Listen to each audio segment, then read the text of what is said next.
Hello दोस्तों, आप देख रहे हैं रियांस क्लासेज में मैं रुस्तम राज आप सभी का हार्दिक स्वागत करता हूं।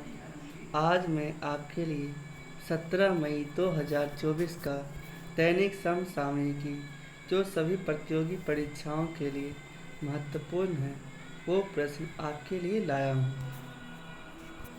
तो चलते हैं क्वेश्चन की ओर। पहला क्वेश्चन है, हाल ही में किस देश के प्रधानमंत्री रॉबर्ट फिको पर जानलेवा हमला हुआ है? आपके ऑप्शन है स्लोवाकिया, नॉर्वे, यूक्रेन या फिलिस्तीन। यहाँ आपका आंसर होता है स्लोवाकिया, ठीक है ना, स्लोवाकिया। यहाँ के प्रधानमंत्री कौन है? तो ये रॉबर्ट फिको साहब हैं, ठीक है ना। और इनके ऊपर अभी पब्लिक में गोली चलाई गई थी, ठीक है ना। ये जो है ये रूस का समर्थन करते हैं और अमेरिका का विरोध करने वाले हैं, ठीक है ना। और स्लोवाकिया के राष्ट्रपति कौन है? तो पीटर पेलेग्रिनी यहाँ के राष्ट्रपति, ध्यान रखिएगा, ठीक है ना। आगे बढ़ते हैं। हाल ही में राष्ट्रीय सुरक्षा गार्ड ने किसके साथ संयुक्त आतंकवाद विरोधी अभ्यास तर्कस का आयोजन किया है? ठीक है ना। आपके ऑप्शन है फ्रांस है, अमेरिका है, ब्रिटेन है या रूस है। तो यहाँ पे ये जो तर्कस है ये किसके किसके बीच हुआ है? तो ये इंडिया और अमेरिका के बीच में हुआ है, ठीक है ना। होस्ट इसका करने वाला कौन है? तो इसका होस्ट जो है कलकत्ता में हुआ है, ठीक है ना। और भारत की ओर से नेशनल सिक्योरिटी गार्ड एनएसजी ने भाग लिया है, ठीक है ना। और अगर आपसे पूछे कि भारत और अमेरिका के बीच में कौन कौन सा अभ्यास होता है, तो एक होता है वज्र प्रहार और एक होता है कोप इंडिया अभ्यास भारत और अमेरिका के बीच में होता है। अगर आप लोग से पूछे सेंट्रल फोर्स का कौन कौन सा फोर्स किसकी सुरक्षा करता है, तो सीआईएसएफ जो है वो एयरपोर्ट की सुरक्षा करता है। सीआरपीएफ जो है ये स्टेट में जो दंगा फसाद होता है उसका सुरक्षा करता है। बीएसएफ जो है इंडिया पाकिस्तान और इंडिया बांग्लादेश की सुरक्षा करता है। असम राइफल जो है ये इंडिया और म्यांमार की सीमा की सुरक्षा करता है, ठीक है ना। आगे बढ़ते हैं। हाल ही में इंटरनेशनल बुक ऑफ ऑनर से ने किसे देश की सबसे ऊंची सुरंग के रूप में मान्यता दी है? आपके ऑप्शन है सेला सुरंग, सिक्कन ला सुरंग, पाताल पानी रेल सुरंग या सुरंग T49। ये जो है इंटरनेशनल बुक ऑफ ऑनर जो है ये कहाँ की संस्था है? ये लंदन इंग्लैंड की संस्था है, ठीक है ना। इसने जो है सेला सुरंग को सब देश की सबसे ऊंची सुरंग के रूप में मान्यता दी है, ठीक है ना। और जो है यह देश की सबसे ऊंची सुरंग है, ठीक है, ध्यान देना है। इसका निर्माण किस प्रोजेक्ट के तहत किया गया था?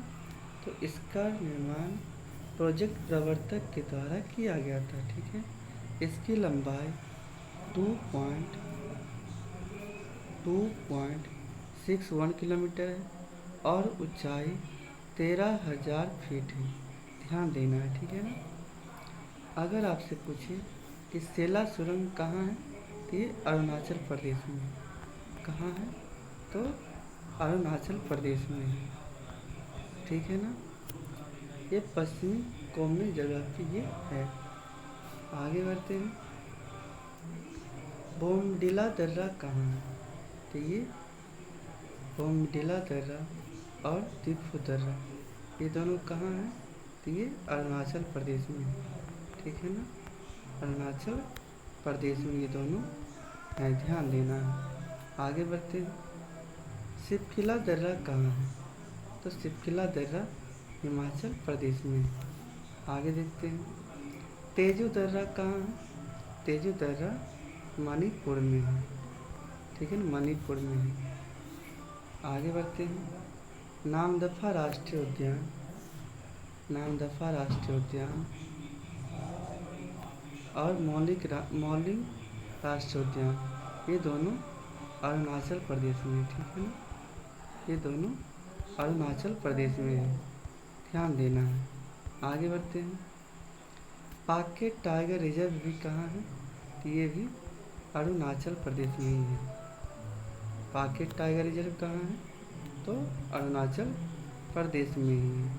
ये सब बातें आप लोग को नोट करनी है, ठीक है ना। आगे बढ़ते हैं। हाल ही में इंडिया इंटरनेशनल बुलियन एक्सचेंज का क्लियरिंग सदस्य बनने वाला पहला बैंक कौन सा है? आपके ऑप्शन है HDFC, SBI, ICICI बैंक या बैंक ऑफ बड़ौदा, ठीक है ना। यहाँ जो है इंडिया इंटरनेशनल बुलियन एक्सचेंज, ये जो है कहाँ की संस्था है? तो गांधीनगर गुजरात की संस्था है, ठीक है ना। इसको गिफ्ट सिटी भी कहते हैं। बुलियन का मतलब होता है नकद प्लस सोना मिलकर यह बुलियन बनता है, ठीक है ना। इसका उपयोग सोने का आयात करने के लिए किया जाएगा। आंसर आपका क्या हो जाएगा? आंसर होगा SBI बैंक होगा, ठीक है, ध्यान देना। आगे देखते हैं। हाल ही में टाटा कंसल्टेंसी सर्विसेज ने अपनी तरह का पहला मानव केंद्रित AI उत्कृष्टता केंद्र कहाँ स्थापित करने की घोषणा की है? आपके ऑप्शन है लंदन, बेंगलुरु, पेरिस, नैरोबी। तो ये जो TCS है, इसका full form Tata consultancy services होता है, ठीक है ना। ये कहाँ की संस्था है? ये फ्रांस पेरिस की है, ठीक है ना, फ्रांस पेरिस में। ये जो है पहला मानव केंद्रीय AI उत्कृष्टता केंद्र स्थापित करने की घोषणा किया है, ठीक है ना। कहाँ की है? पेरिस में किया है। और अगर पूछे आपसे कि नैरोबी किसकी राजधानी है, तो केनिया की राजधानी है, ध्यान देना है, ठीक है ना। और अगर आपसे पूछे कि ये कार्यक्रम किसकी अध्यक्षता में हुआ है, तो इमैनुअल मैक्रोन की अध्यक्षता में शुरू हुआ है। इमैनुअल मैक्रोन साहब कौन है? तो फ्रांस के राष्ट्रपति हैं। और इमैनुअल मैक्रोन साहब हमारे 2024 के गणतंत्र दिवस के मुख्य अतिथि थे, ठीक है ना। आगे देखते हैं। AI के बात आया है। AI का पहला टीचर कौन है? तो आइरिस है। आइरिस AI का पहला टीचर है, ठीक है ना। आगे देखते हैं। AI का स्थानीय न्यूज एंकर कौन है? तो लिसा है, ठीक है ना। आगे देखते हैं।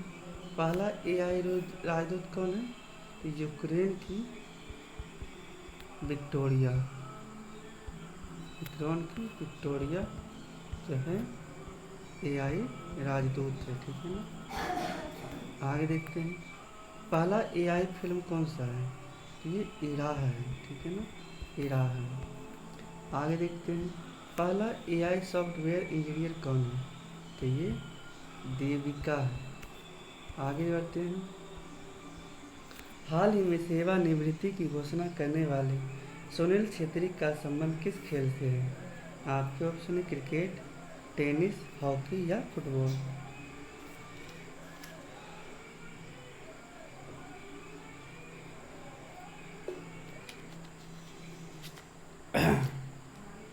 तो ये जो है सुनील छेत्री, ये 6 जून को अपना लास्ट मैच कुवैत के खिलाफ खेलने वाले हैं, ठीक है ना। ये मैच साल्क लेक स्टेडियम में, जो कलकत्ता में है, वहाँ पे ये होने वाला है। आखिरी मैच इसी स्टेडियम में खेलेंगे, ठीक है ना। उसके बाद से यह संन्यास ले लेंगे। अगर आप लोग से पूछे कि भारत की ओर से 150 मैच खेलने वाले खिलाड़ी कौन है? ये सुनील छेत्री हैं, ठीक है ना। और आपसे पूछे कि इन्होंने अपना 150वां मैच किसके खिलाफ खेला था? तो अफगानिस्तान के खिलाफ ये खेले थे, ठीक है ना। अगर आप लोग से पूछे कि विश्व में सर्वाधिक गोल करने वाले खिलाड़ी में इनका स्थान कहना है, तो इनका स्थान थर्ड आता है, ठीक है ना। रोनाल्डो रोनाल्डो मेसी के बाद इनका नाम आता है, ठीक है ना। आगे देखते हैं। हाल ही में राष्ट्रीय डेंगू दिवस 2024 कब मनाया गया? आपके ऑप्शन है 13 मई, 14 मई, 15 मई या 16 मई। तो यहाँ जो आपका आंसर होगा 16 मई हो जाएगा, ठीक है ना। 15 मई को परिवार दिवस मनाया जाता है और 16 मई को एक और दिवस अंतर्राष्ट्रीय प्रकाश दिवस के रूप में भी मनाया जाता है। डेंगू कौन सा जनित रोग है? ये वायरस जनित रोग है। यह वायरस जनित रोग है। इस रोग में खून का थक्का नहीं जमता है। और इस रोग का वाहक कौन है? तो एडिप्टाई मच्छर है। एडिप्टाई मच्छर इसका वाहक है और इसका वैक्सीन डेंग वैक्सिया है।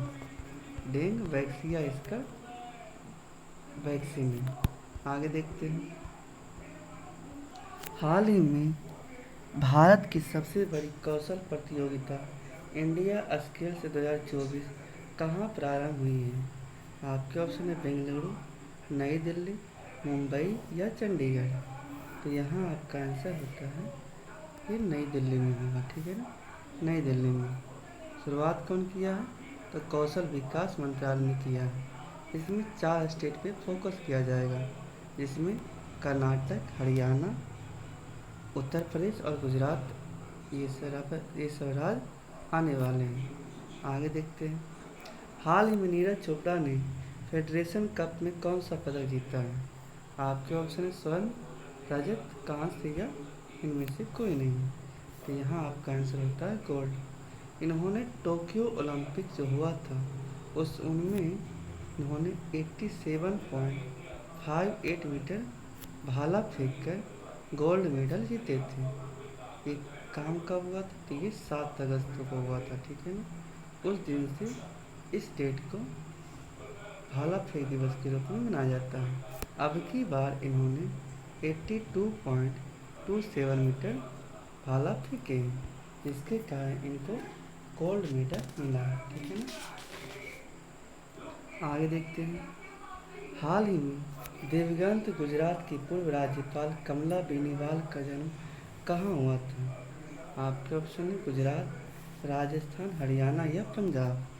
तो यहाँ आपका आंसर होता है राजस्थान का, ठीक है ना। कमला बेनीवाल का भी हाल ही में निधन हो चुका है, ठीक है ना। ये तीनों राज्य के राज्यपाल रह चुके हैं, जिनमें गुजरात, त्रिपुरा, मिजोरम ये सभी के राज्यपाल रह चुके हैं और राजस्थान की ये मुख्यमंत्री भी रह चुकी है, ठीक है ना। आगे देखते हैं। अगर वीडियो अच्छी लगे तो वीडियो को लाइक, चैनल को सब्सक्राइब और ज़्यादा से ज़्यादा अपने दोस्तों के पास शेयर करें, ताकि वे सब भी आप सबके अपने चैनल रियांस क्लासेस से जुड़कर लाभ उठा सकें। जय हिंद। थैंक यू दोस्तों।